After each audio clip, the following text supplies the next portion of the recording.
అంటే బాగుంటుందని నా ఉద్దేశం. Thank you. Yes, thank you so much అండి. అండ్ నా మరి పాపం ప్రతాప్ని మనందరి ముందుకి తీసుకొస్తున్న దర్శకులు దుర్గా నరేష్ గారిని మాట్లాడాల్సిందిగా కోరుకుంటున్నాము. ఓం నమ శివాయ.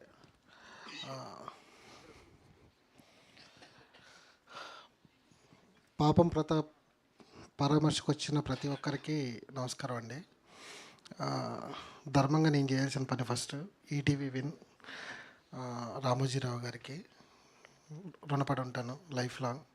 ఎందుకు అనేది నేను మొదలు పెడతాను. నితిన్ గారు, thank you so much sir.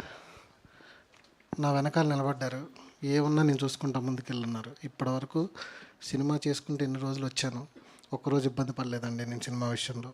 ఈ క్వాలిటీ ఇలా రావడానికి కారణం ETV win producers. Life long వీళ్ళు ఏదడిగినా నేను చేస్తాను, అంతేనండి. ఇంకా వేరే ఆన్సర్ ఏం లేదు. అన్న, మ్యూజిక్ డైరెక్టర్ గారి గురించి చెప్పాలండి.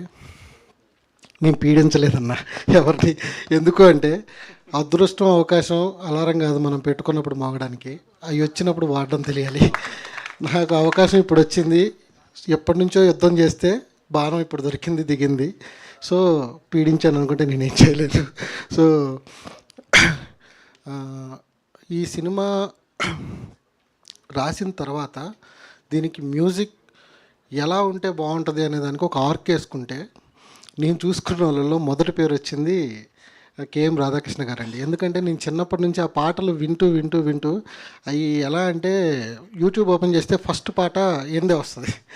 సో ఒకరోజు మ్యూజిక్ డైరెక్టర్ ఎవరు దొరుకుతారని చెప్పి ఈయన లిస్ట్లోంచి డిజాల్వ్ అయిపోయాడు మనుషుల్లోంచి. సడన్గా సాంగ్ చూడగానే ఈయన ఏమైపోయాడు అని చెప్పి వెతుక్కుంటూ వెళ్ళాను ఒకరోజు.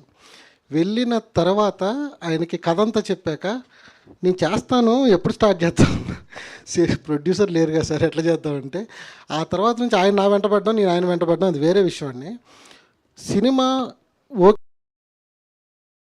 ఓకే అయిపోయి స్టార్ట్ అవుతుంది అన్నప్పుడు నేను వెళ్ళి అన్న సిచ్యువేషన్ ఇది అని చెప్పి పాట కావాలి అంటే 2 నెలలు యుద్ధం చేశారండి ఆ పాట కోసం.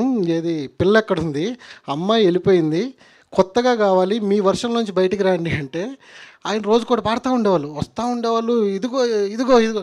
అది ఏంటో వెరైటీగా ఉంటాయి ఆయన వర్షన్లో ఏంటంటే మెలోడీలు కదా, ఇది కాదు బయటికి రండి అన్న, విలేజ్లో నుంచి రావాలి కదా, పాట అంతా మనం విలేజ్కి చెప్పాలి, మనం చిన్నప్పుడు ఆడుకునే వాటిలోంచి రావాలి, ఖోఖో లంక, కొడవ లంక, లంక తీసి రాయనపేట సంథింగ్ ఇట్లాంటి ఒక డిఫరెంట్ లాంటిది రావాలి అంటే పట్టుకున్నారండి. 2 రోజుల తర్వాత వచ్చారు.